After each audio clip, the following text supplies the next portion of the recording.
online to create this impulse purchase, it's not so easy. How does she know? There might be Gen Z, might be millennials, boomers maybe.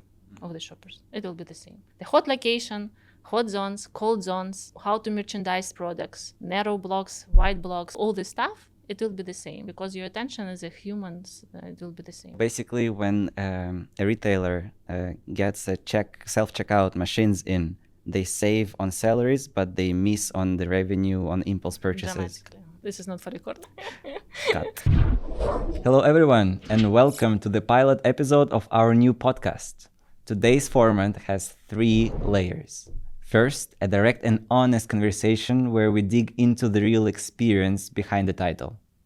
Then, we move into Expert Under Pressure, a rapid, problem-solving segment built around tough, real-world scenarios. And finally, we will close with a fast blitz round to capture instinctive, unfiltered answers that we will later compare across all our guests. And let's begin with the introduction. We're gonna meet someone special today.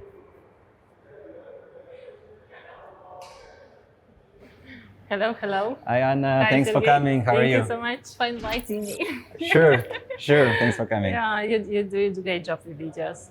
I Thank like you. them. Please do more, okay? Thanks, we'll do. I'm nervous today before our podcast. Oh my gosh, I never did it before. It's okay, don't worry. I know Sure. your experience is great, so let's go. Let's share this experience with the audience. Let's try. Anna, why do you think viewers will find it interesting to listen to your podcast today till the very end? I know how to grow the sales, Hmm. and I know how to do this job properly. Uh-huh. And I have real cases. And I think it will be interesting to get some ideas and to use them in your life. Perfect. Please stay with us. We are starting soon. I know about your immense experience in category management, and I would like you to introduce yourself to the audience and tell more about yourself.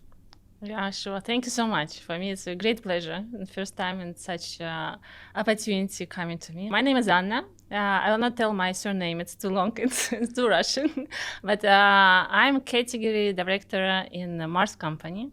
And this is the amazing opportunity because you can do great stuff for their shoppers and do it for their amazing categories like chocolate and petkian. So this is my role. I'm leading category projects with our customers. Okay. And more than 20 years in this industry. Wow, 20 years. Yes, 20 years. But I started in retail side. So Okay. I started in retail and then I moved to FMCG. So you know both sides and you can cover both sides today. Yeah. If you have any questions about retail, I can support as well, hopefully. Okay, that's perfect to know. In case some people may not know about category management that much. So imagine someone comes and approaches you in a party. Yeah. Okay, and asks you, but what exactly do you do for a living? What would you answer? I do the life of shoppers better. It's my mission, to improve their shopper experience, to make shoppers happy when they go to the stores. They can easily find what they want. They can find it in their right location and to be inspired with innovations, maybe to buy something more. And this helps to grow sales. And this is where the triple win is coming. So this is the big idea which category management is about, like to grow sales through the shopper satisfaction. And the sales growing for both. So I am FMCG, but retailers, this is where their sales are coming from, right? From the stores. So this is the idea, right? So I will tell that this is my mission, to make shoppers happy. Make shoppers happy. Okay. Yeah.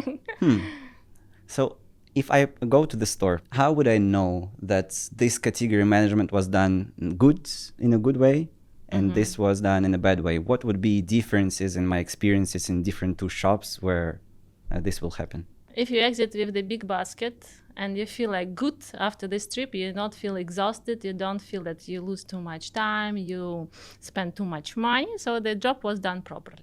So if you found a way how to satisfy your expectations, right, to make you feeling good, so this is the job done well. So I may spend a lot of money, but I feel that I haven't spent much. And you feel that you did it right. You feel that, this is what I wanted. And maybe you feel something that, I want to come back. I want to go to the store again. Because this is about frequency, it's about loyalty. So this is what we want to drive. Okay. What would be a misconception then? is there any misconception about category management from people who works in the industry or maybe outside of the industry who just heard what you said? Yeah, it's maybe not always clear what exactly does it mean, right? To make shoppers happy, how you do this, right? Like you don't run for them like and to make them like I don't like happy, right? So a lot of maybe explanation needed in terms of like how we do this and why we do this. Because when you check how FMCG is working, each department inside big companies is focused how to drive your own sales. Right, like customer marketing, logistics, they all think about how to grow your own sales. But category team is doing different job. Our first objective is to make shoppers happy, to grow the whole category. So we help to grow our competitors as well. And this is what not everybody understand why you do this. How retailer category management and manufacturer category management would differ then? Yeah, so why it's different? Because when you're working on the retailer side, normally you have a lot of work and you don't have resources to make a lot of shop research. So you do it mainly like, okay, I need to put something on the shelf, I need to do it quickly. So you have, you need to get some knowledge from the FMCG anyway, from the manufacturers. So manufacturers help you to give this deeper understanding of consumers, of the trends, because you're so busy. So this is operational work. It's a lot of operations, right? Yeah. You need to sell right now, right today. Always the seasons, always something happens. So you don't have long-term perspective. Versus when you are in the retail, on the manufacturer side, you have always long-term strategies. You know what will be your 3 years plan. You know what happened in the industry. So you're very deep into the category and you know how to make it better. So like it's the benefits which we provide, right, to the retailers. That's why retailers asking us to work with them. How has it changed in the past 5 years? Or let's say, I think COVID is always an example where something has changed. Something changed dramatically. Yeah. Now, for us, the biggest change for sure, this is online. And online is booming after COVID time everywhere, right? So in some countries, it's reached like 20% of the share in FMCGs already. In China, it's even more, like what the guys tell us, that they have like 40% of sales coming from the online already. Here in the region, is still not so developed, but it's developing very fast, right? And this changing your as well the way how you can analyze the sales. At least like interesting example, we see this year first time when the pet category sales offline stores decline. So if you see only sales out from the retailers, offline retailers, you will tell, oof, the category is declining. Something happened. People don't need anymore like pet food.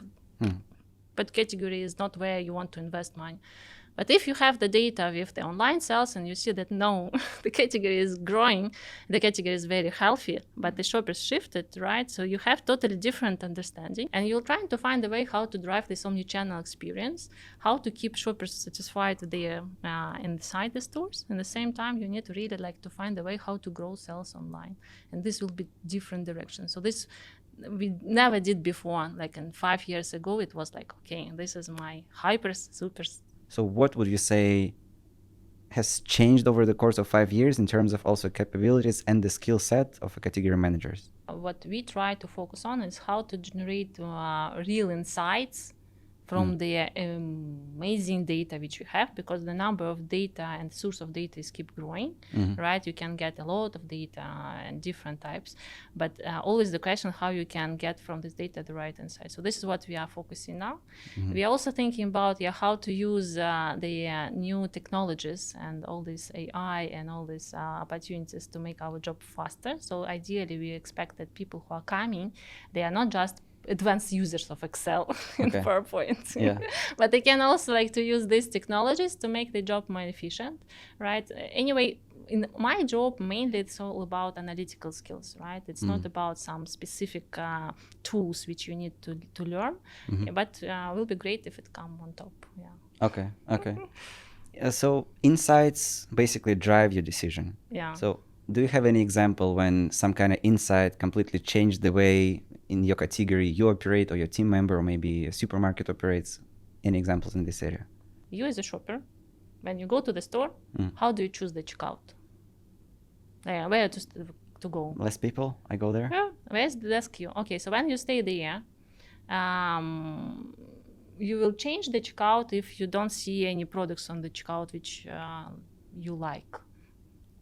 I don't know what you like to buy from checkout. It will also significantly depend on my basket size. My hands were basically empty, and I could easily walk to the nearest one and to change the checkout eventually. While people are standing with the baskets, it's kind of hectic to take this basket from this queue, get to another one, so I'd better just leave the store, and that's the missed revenue basically. But normally people are staying, so like 70% of shoppers, they stay where they are, because the products which you buy from the checkout is impulse purchase, it's not planned.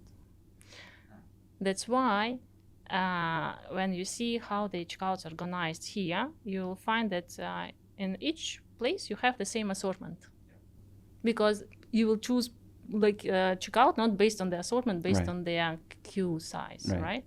But in other countries, you can find that the checkouts are done differently. One checkout is one assortment, another checkout is another assortment.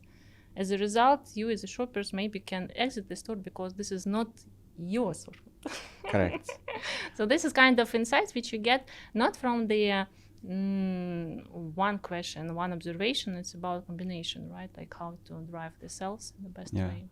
Another example is when you go into the self-scan. This is a checkout where you need to scan yourself products, right? And now this is option exists almost in all stores, right? You can choose all the checkout where someone help you, right? Or to go where you can scan yourself. So in this checkout specifically, what do you focus on? What are you doing?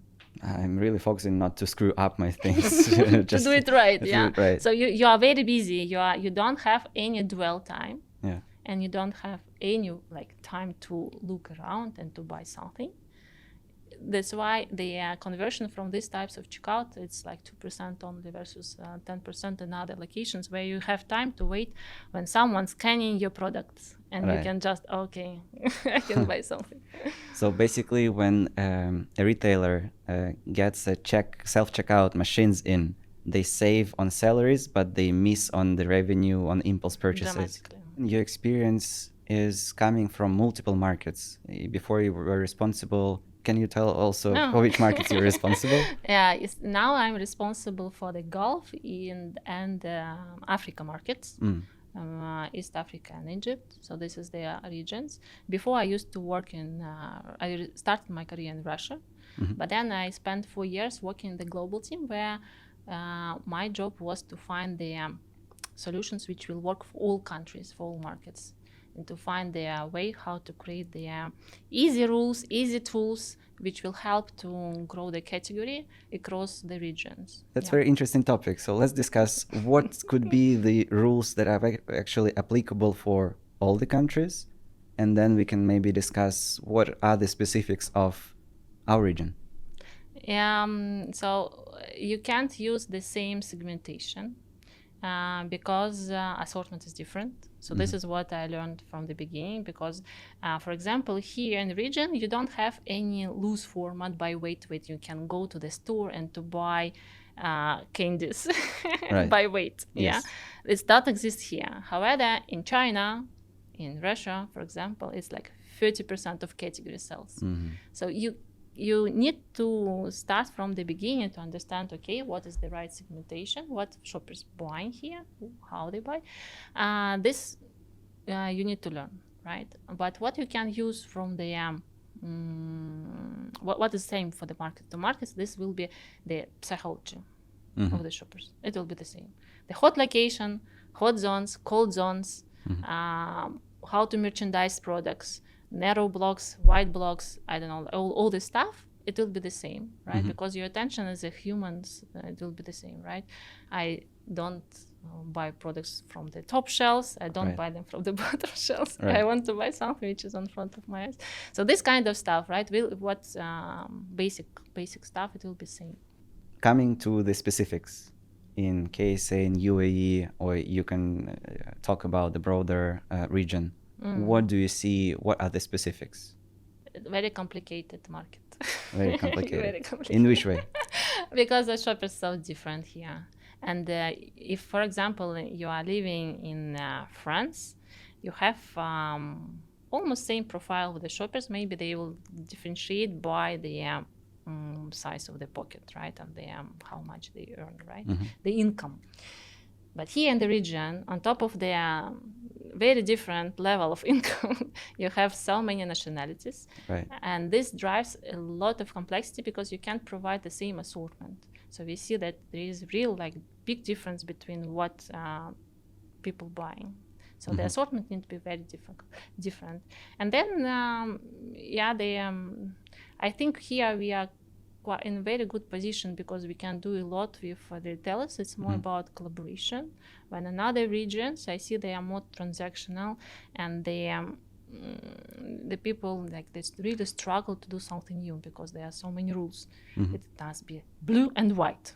Right. And that's all. And if you want to make your category more fun, because I'm working in chocolate is a very emotional category. Right. How you can use two colors to make it fun? Impossible.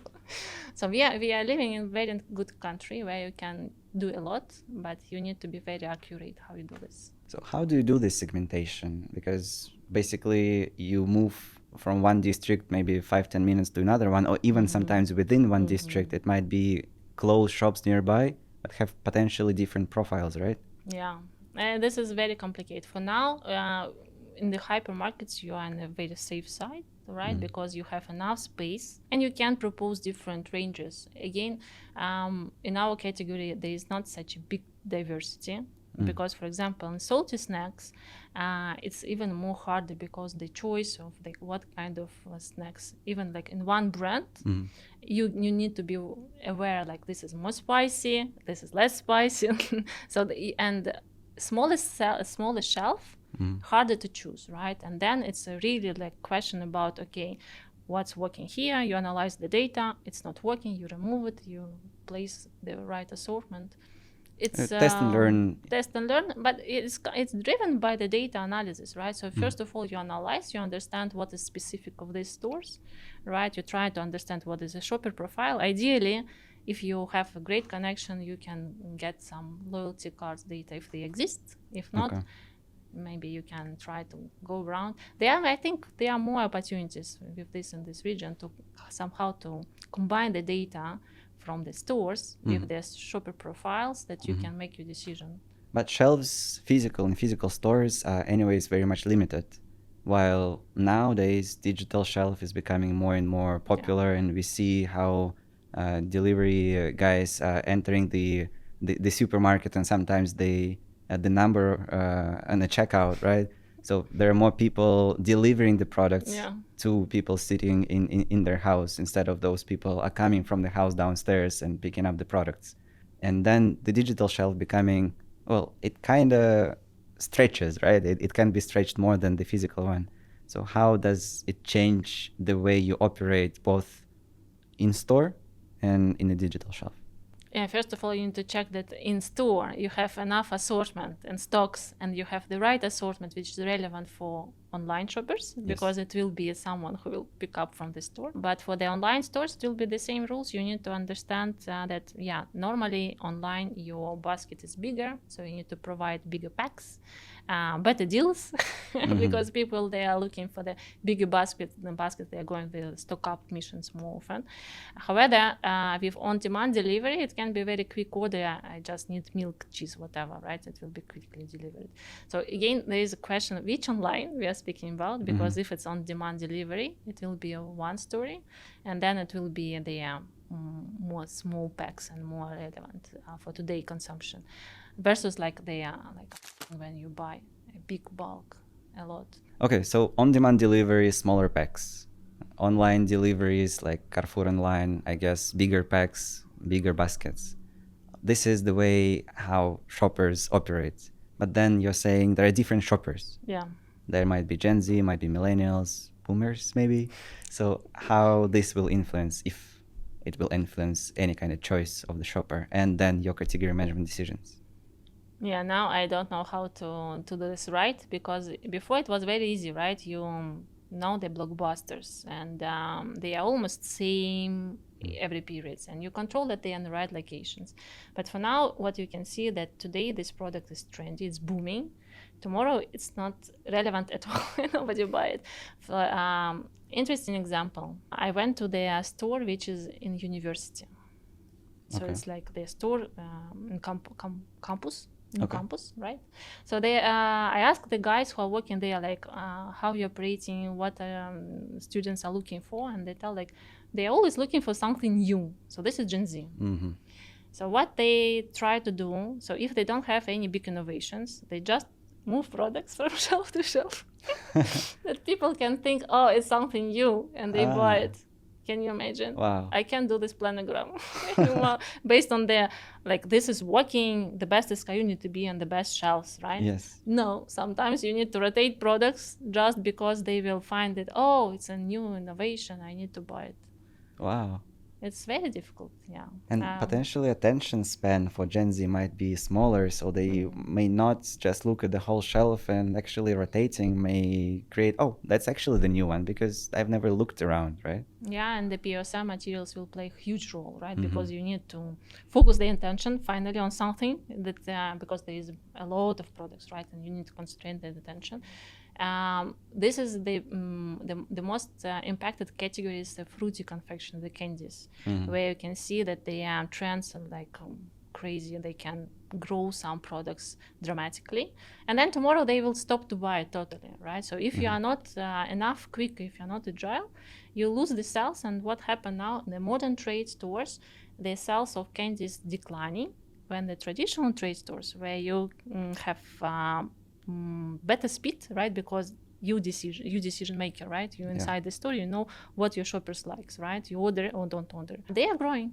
So the candies, for example, in traditional trade are growing, when in modern trade they're declining. However, in modern trade you have a lot of space. You can provide whatever you want, but you need to be really like check what they buy on social media, what the advertisement now is. I don't know. It's difficult. Yeah. Okay. Do you see a difference between generations in terms of price sensitivity? So you're saying they're looking for more innovations. Does it mean that I can throw my innovation at X2 pricing and they're going to take it? Or they're still price cautious and not going to buy everything because it's just new, but they still look at the combination between pricing and innovation? They are looking for the deals. They are looking for the price. But for some trendy stuff, they can spend for sure more. And they like, if this is chocolate, you will pay for this simple chocolate like 3 times bigger price, because it's just like there's something wow. Okay. Yeah, but normally for sure anyway they are looking for the price, because again this is smart shopping. It's about to be smart. That like I did a good choice, right? I did a good deal. So they are looking for the promotion the same way and their prices. But for some products they can easier. But it's not only Gen Z. Come on, I'm sure you can also buy La Buba. Crazy money. If it's trendy for you. Branding overall played a big role across all the years for confectionery industry, right? So do you think now it plays even bigger role because of the social media effect, or is it just still it's going to be in a similar manner, or is it just a quicker turnaround of trends? Yeah, you need to be always in peak, right, of the interest, because again it's good when your brands are well established. But you mentioned last time on your video that every year we have like 5,000 new brands coming. Yeah. So this is crazy, right? Because again, I understand that for this generation of them who are looking for innovations, for innovators, it's okay, right? They will buy it today, tomorrow they will not come back to this product maybe, right? So like it's okay to have this rotation. But for the big brands, you need to understand this liquid bucket. Yeah, like the shop is coming and so you need always to keep them excited, interested to buy your products, right? Because if you don't invest in more media, you lose shoppers. Okay.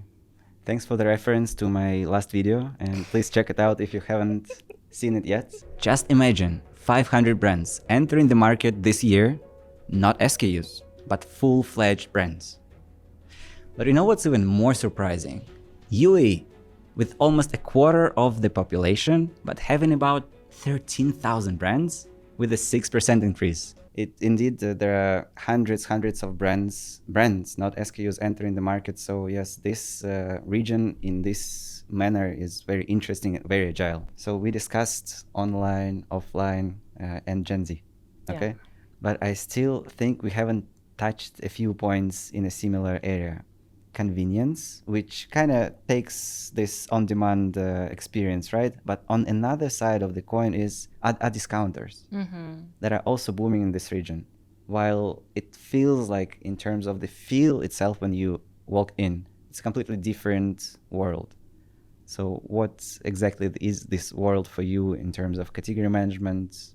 Yeah, discounters are different world, and especially which kind of discounters you mean, because here in the region you can find, we name them discounters like, but in reality it's huge department stores where you Right. can buy everything, right, and maybe a little bit food, right, because they are not focused on the food too much, right, and then in the same time you have discounters like where it's real discounter, whereas like you have very cheap prices and which are focused only on their private label, right? So Yeah.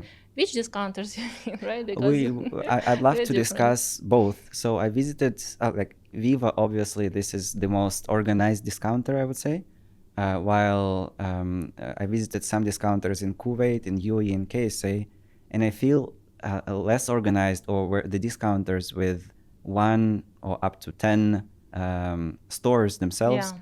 they still are finalizing their business model. So some you see will focus only on non-food, others will have a combination on food and non-food, and others, if you enter, you will not really see a difference versus a hypermarket, which also amazes me, because some retailers, discounters, would have 1 or 2 stores only. Yet once you walk in, you feel the feeling is similar as like in a way. Yeah. And you're amazed how the owner who has 1 store has made such a beautiful yet a discounter store. And you walk in another discounter store, which is a department store Yeah. with unorganized shelves, with everything just lying around on the floor. And in both cases, in all cases, They're discounters.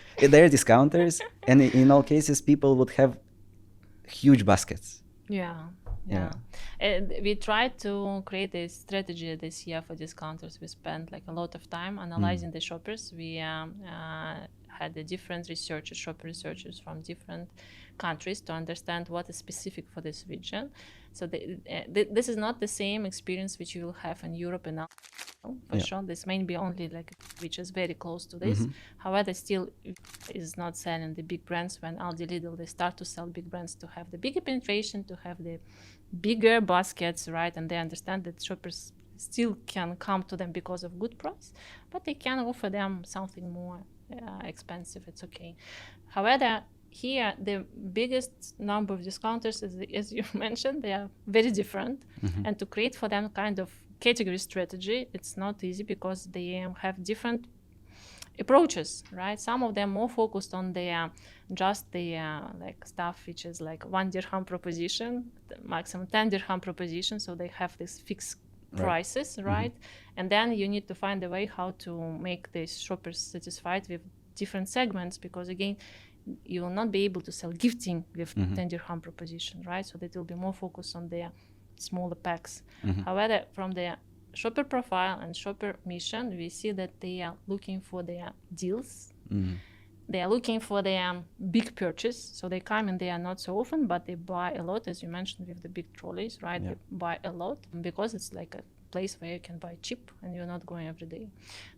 Again, from what we understood, it's the best solution will be to help shoppers at least to find the category quickly, to organize the store that you can understand where what placed, to help them to not have this mess, and at least you can easily find the products on the shelf.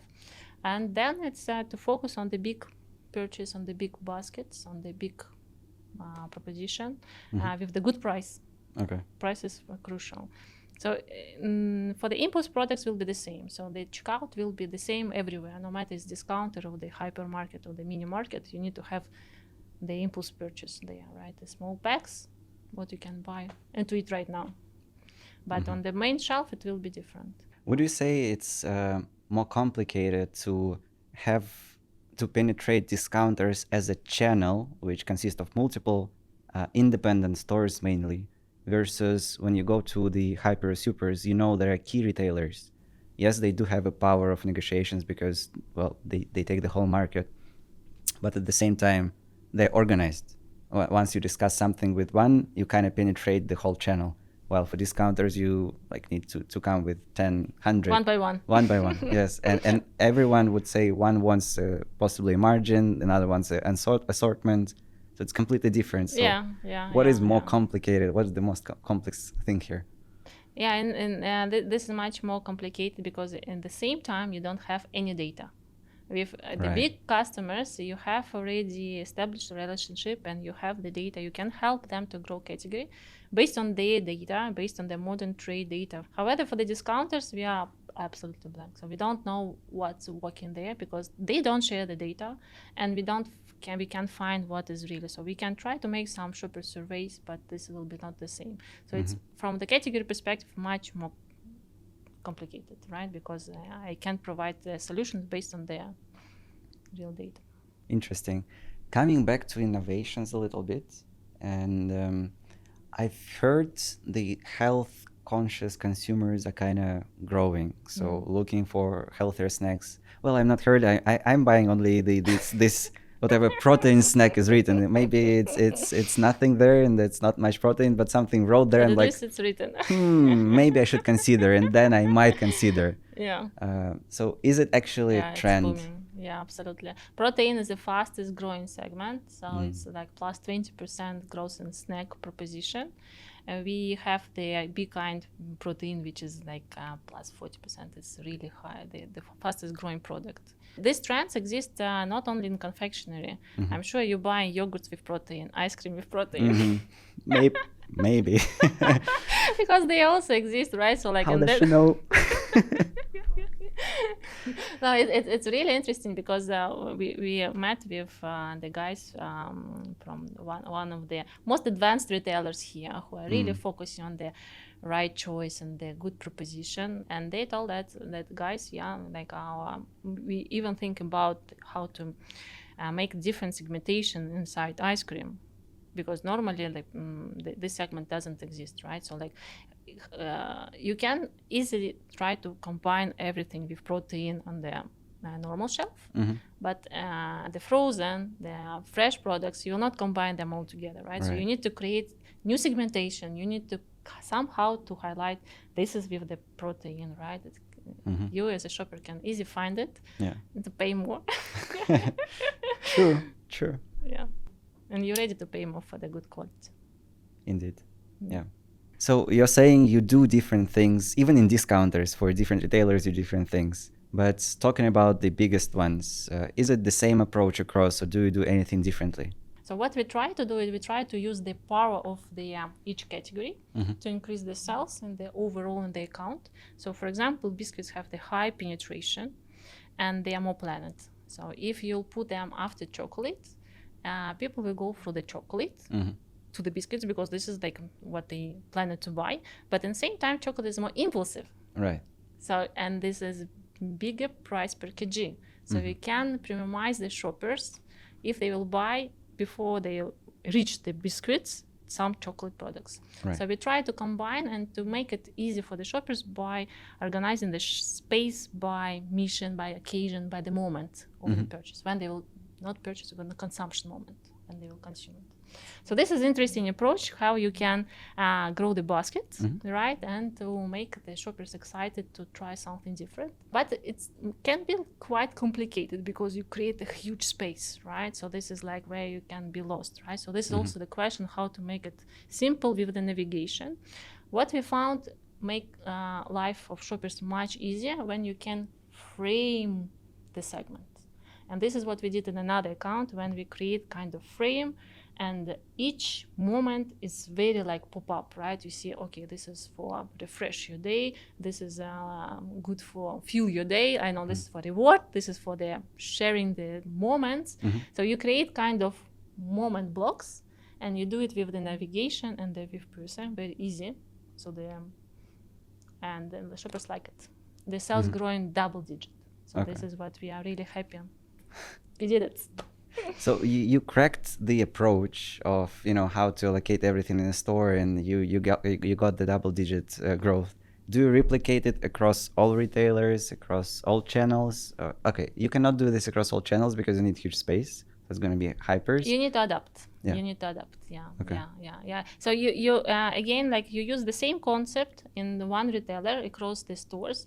You need for sure to play with the space because the space will be smaller in the smaller stores. Maybe even the merchandising principles will be different, by the way. So what we found, for example, we did the project in Egypt where we tried to organize the category by segment, which is working very well in hypers, but we did it in the smaller stores.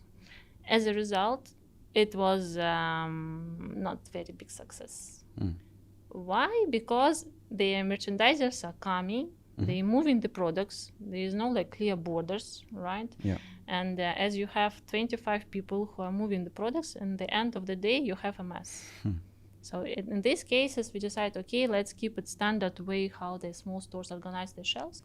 They do it by supplier blocks because there is a merchandiser from one supplier who is cleaning the shelves, organizing the shelf for his products only, and he doesn't like make these problems. Yeah, so sometimes we need to use even different merchandising principles, but the navigation will be and the decoration will be different and will be customized solution again to be relevant for the shoppers here.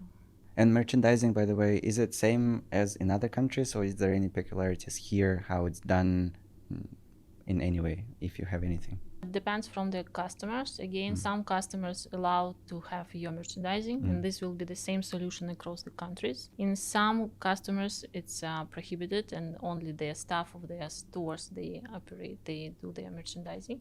It will be also the same from the country to country. So it's mainly depend from the or how the retailer decided to do this.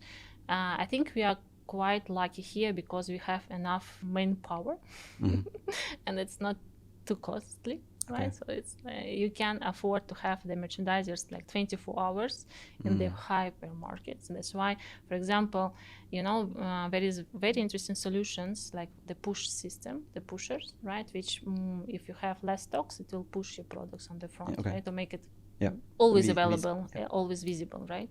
So these solutions is crucial, for example, in Europe when you have your merchandisers coming like one time per 3 days, right? But if you have here enough big coverage and you have always someone who is controlling the shelves, it's not crucial.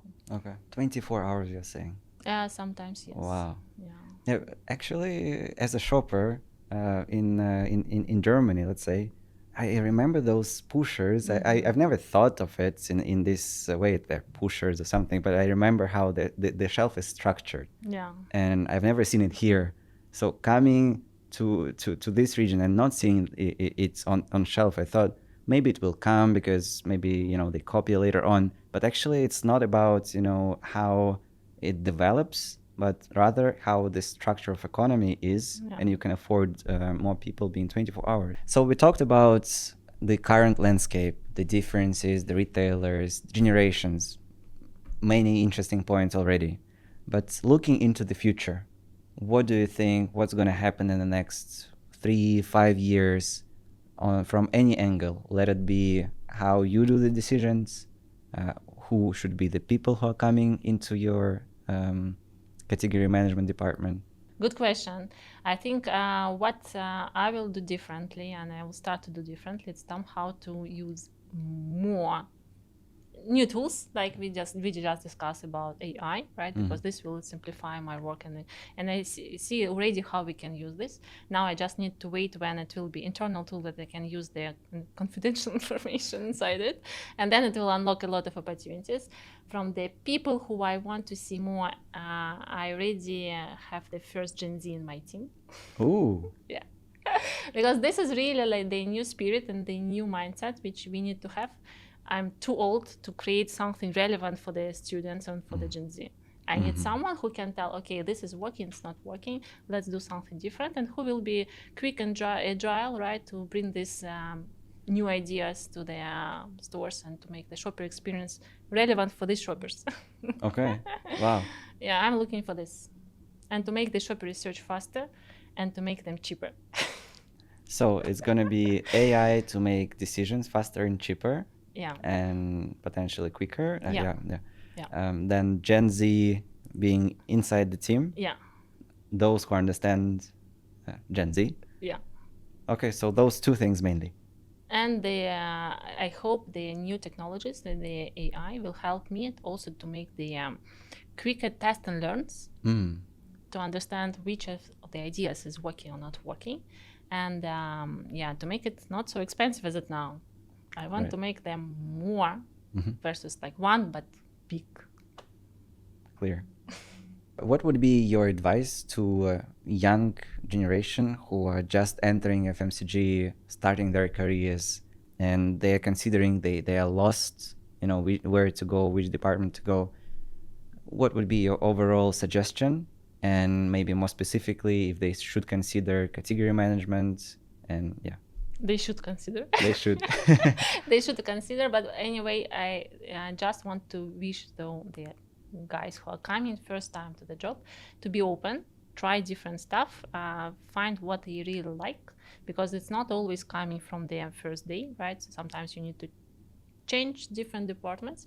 For me, it was easy. I found what I like from the beginning, and I keep doing the same stuff like 20 years. But I know that this is very unique. Normally, people, they try different areas and they have much broader view. So like, I wish that people know what they want, not be afraid to stay in one team if they like it. I wish that my team will stay with me forever. They are the great guys. But if they want to grow, for sure, they need to try different options and to explore the market and explore the different functions. Be fearless, try new things, but don't forget about category management. It might be a good start and good continuation. Let's see, maybe you will be the next one who will spend 20 years in category management and would love it. So you are very excited about your job. Oh, yes. It's been more than 20 years in the category management. Obviously, you'll love it. Yes. But what do you dislike about it? Okay, when I have a great idea, which I think is really good, and the people on the side of the retailer are also excited to do this, and tomorrow you get the mail, this person moved out of his current job to another category. Is the best case, but very often they move into another company. So this is what makes me very sad, when you can't just like continue the stuff and you need to start it again. And again, because people are rotating. I wish that they will stay there and we can finish at least the project which we started. We are not mentioning the names, but if you think it's you, then maybe change decisions, please. You see? Yeah. Okay. So being 20 years in the category management, share please with us, what do you love about it? And please inspire people who are coming to FMCG industry or thinking to move departments. Why should they come to category management? Yeah, why I like it? Because this is the place where you can use the science and to use the art together.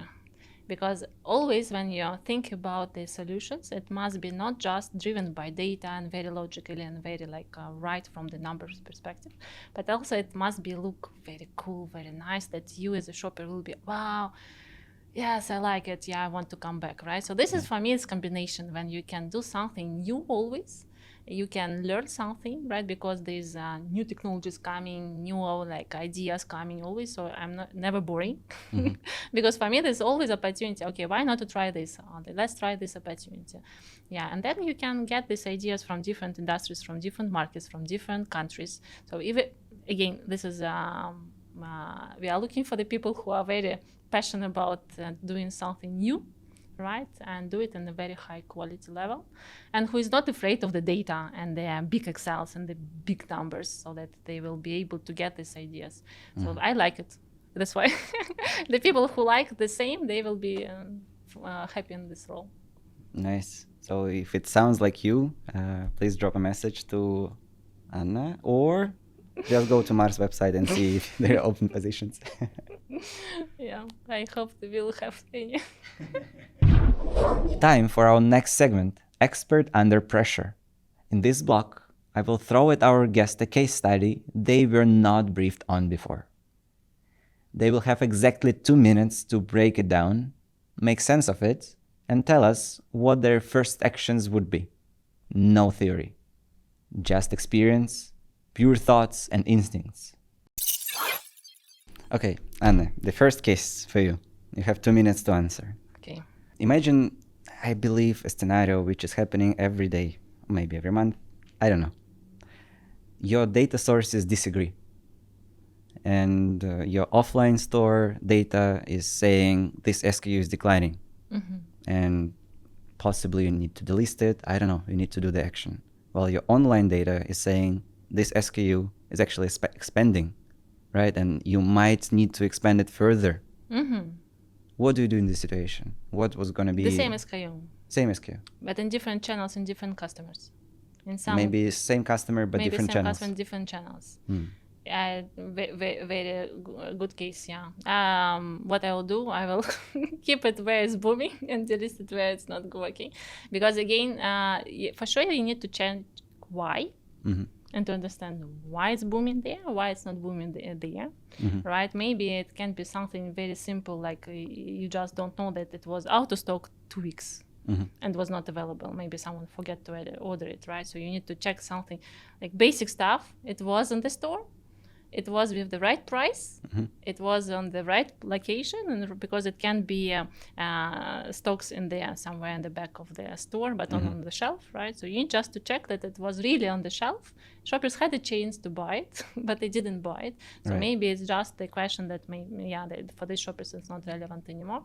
And then you keep it where it's working and do it better. But we never try to keep whatever it exists because it's so dynamic. Right. And it's better to create space for something which is working versus to keep what is not working.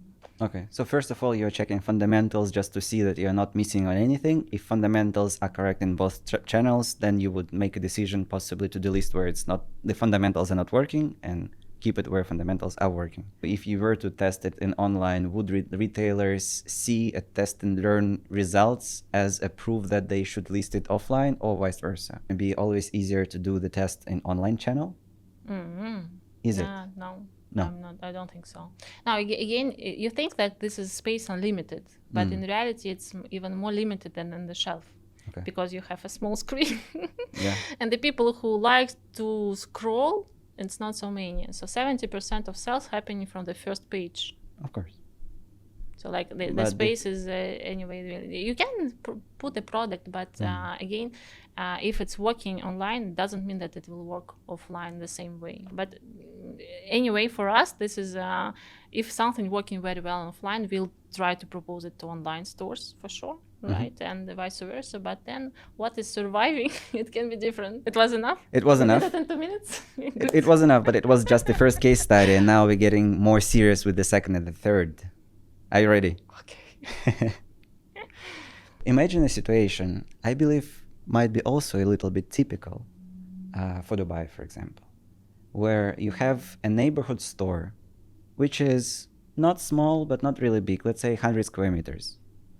And this neighborhood, you know, is a combination between Indian, Filipino, Arab, and Russian population, completely different, right, in terms how they do the choices. And you have a very limited shelf space because it's a physical and a small grocery store. What would be your thinking in terms of assortment choice and overall decision making? What assortment should be here? Yeah, this is very complicated. Come on, this is not easy. And so ideally, you need to know what these shoppers are looking for, what for them is crucial, to not lose them totally, right? So you need to provide for all these nationalities the most crucial parts, but you will maybe also need to make a choice. Okay. Who your target auditory? Yeah, because the space is so limited, maybe they will not have opportunities to like be relevant for everybody. In this case, you decide, okay, I will prioritize these shoppers, and others will try to buy at least something. But it's really difficult, right? And other options, when you have the, I saw it in France. I think it's amazing idea. When inside the store you have also the screen. When you can choose what is not exist here, what not available here, and it will be delivered to you like in the 1-2 hours. Really? Yeah, it's so cool. So it was really a nice experience. Yeah, so you come into this normal store. It was really small, like you mentioned, like 100 meters, but it was a big screen where you can quickly choose the category, choose the products, and order it. Wow, it feels like it can also work here, given the deliveries are more or less cheap and stores are doing this anyways. Yeah. Interesting. Yeah. But now, again, when you have the phone, sometimes you even don't go to the neighborhood store. Yeah. And you stay at home and you done. Yeah. 20 minutes It's the delivery. transition for those who are actually still going to the store, but once This they... is interesting why they still go into the store, because Yeah. my objective is to make the stores relevant for the shoppers, that they will still go in 5 years and 10 years to these nice locations. Do you know why? Tell me. The chocolate and the gum is very impulsive products. Yeah. The conversion for these categories online 2 times less. Ah, So if I want to sell more impulse products, I need somehow to bring shoppers to the store that they can see it and be, oh, why not to buy? Because of online, to create this impulse purchase, it's not so easy. but then does it mean your mission would be to keep store relevant or to find other places which are becoming more relevant while people are not You need to do going? both. Yeah, because You need to both. I need to find a way how to grow sales in each channels, right? Because again, our categories, they are very expandable. More you buy, more you have at home, more you consume. Mhm. Versus other categories, maybe I will not start to use 2 times more the toilet paper fed by promotion. Maybe my consumption will be the same. Yeah. But chocolate, I can eat 2 times more easily if I have it in my home, right, in my Yeah. table. So this is why for us it's crucial to keep working in both channels, to keep growing sales in both channels. Okay. Thank you. But coming back to the results on our case study, it would be don't try to serve everything and be ready to do the choice and cut where it needs to be cut to make sure that you're actually winning in those areas which are more relevant. Yeah. Okay. So we discussed today that social media has a big impact on the categories overall and especially in the confectionery. So imagine, we can skip outside of confectionery, you choose the category. Okay.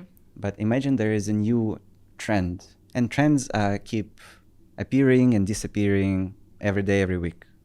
And you see there is a trend.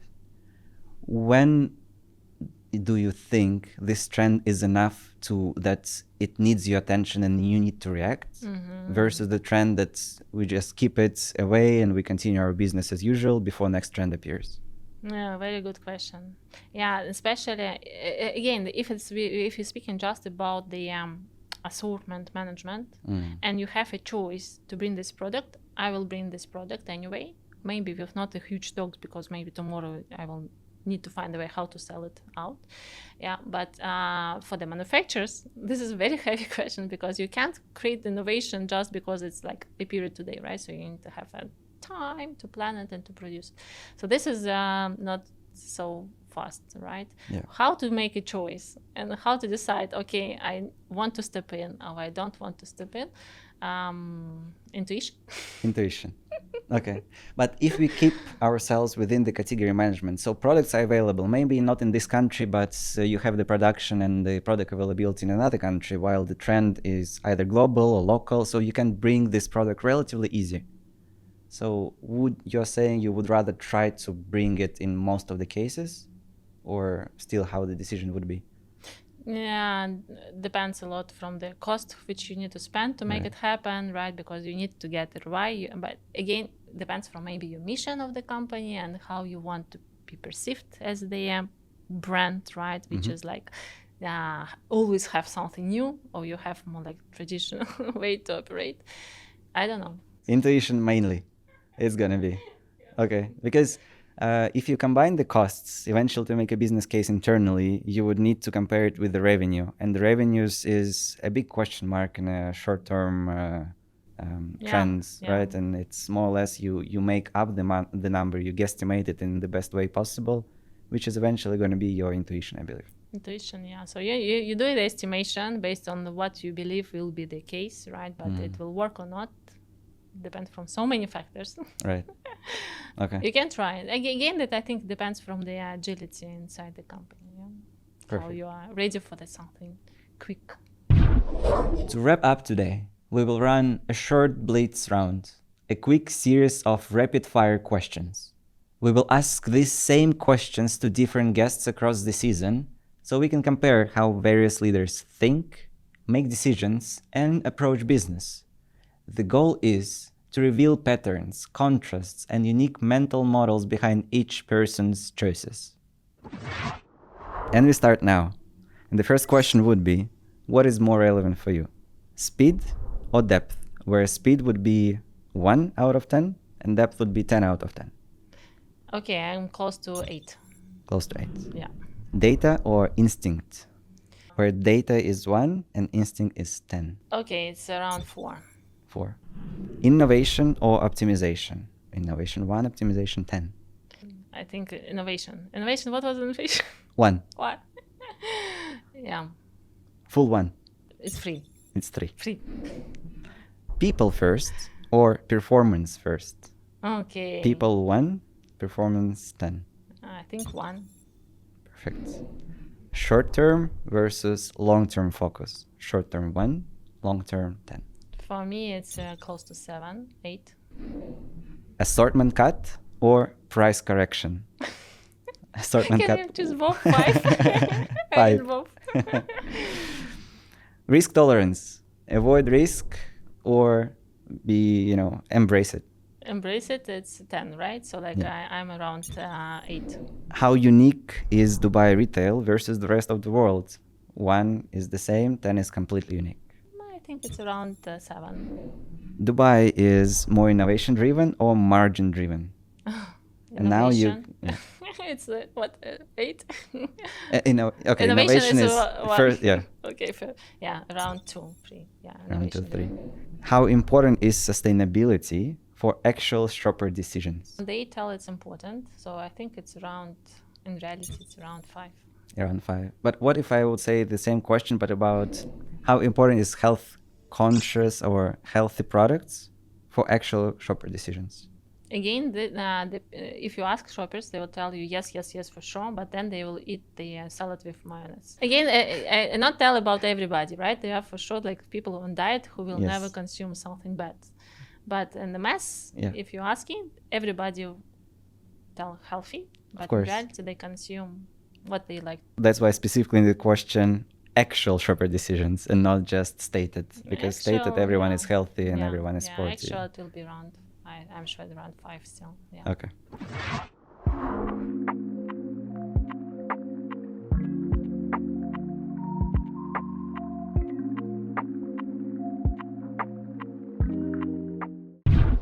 Now, if you open questions, again, short question, short answer. They are just not from 1 to 10, but just an open. With 1 to 10, we were struggling. Let's try easy. What matters more in 2026? Price, convenience, discovery, or something else? You can name 1 or 2 maximum. Important 2026, the price, convenience for sure. Convenience is booming, so I think this will be the priority. Again, if you speak about shoppers, right, point of view, like if I'm shopper, right, the convenience will be the crucial. Price is the base, right? So this is what you expect is the normal, and then how you choose this or this location based on their convenience and their, I hope, still experience. Okay, so we keep convenience. Experience. Okay, clear. What is the biggest bottleneck in FMCG industry today? Data, talent, retailer speed, or something else? For me, the biggest bottleneck, this is the resources. It's not about talents, it's more about resources. I wish to have more people or to have new tools. Oh, are you talking about AI? Who drives more change today, Gen Z or millennials? More change today, Gen Z. I think so. And who drives more impact right now? Impact still be millennials. Still millennials. Yeah. Still, but it's only maybe today, tomorrow. Okay. It will be different. Most underestimated shopper behavior right now? I think there is underestimated behavior like emotions and how we can drive the sales through the emotional content. Because I feel we are very boring in terms of our ways of communications. Price deals, and we can bring much more emotions. versus just telling this is the good price, but why you need to buy it, because this is something special for you. To drive this kind of big idea, big mission, big something which is like inspire shoppers to choose this product or this product because of there is some story behind. Wonderful. One sentence that describes your decision-making style. Driven by data, and inspired with the innovations, and looking for the optimal solutions, efficient solutions. Wow. That was so quick, and it sounds like a mission of the company where, 100 people thought of this idea before. It's actually cool. Yeah, okay. Thanks a lot for the interview today. Who do you think you would also like to hear on the screen, to see on the screen in this interview next time? I think it's not very important from which industry and from which department or from which kind of function the person is coming. I'm really interested to hear people who are really passionate about their job and who tell something very special, which can be inspiring for me. So it can be any person, but who is really love what he's doing. That's a good comment, because I'm focusing on FMCG mainly, but I feel like we can actually expand it and bring someone else with something else on the table. Yeah. Because it can be retail, it can be FMCG, it can be other areas. But if the people have something which again, if your story is about how to use the data for insights, it can be in areas, right? Like how people make decisions. It can be interesting. Okay. Let's see if this challenge is going to be completed. Okay. Anna, thanks a lot for coming today. And I hope you enjoyed this first pilot episode of the podcast with the guests. And let's see if next time we're going to learn more from the retailer side. Today, we unpacked the real mechanics of category management. What still works, what no longer does, and what actually drives impact in today's retailer environment. Once again, this region proves itself unique. On one hand, we are spoiled by relatively affordable labor and the ability to keep merchandisers on the ground almost 24/7. On the other hand, we face the constant challenge of serving multiple nationalities with one limited shelf. It's a market full of contradictions, differed from the global patterns, yet still rooted in the same fundamentals. I hope you enjoyed this episode. Feel free to nominate the next guest and let me know which insights stood out the most for you today.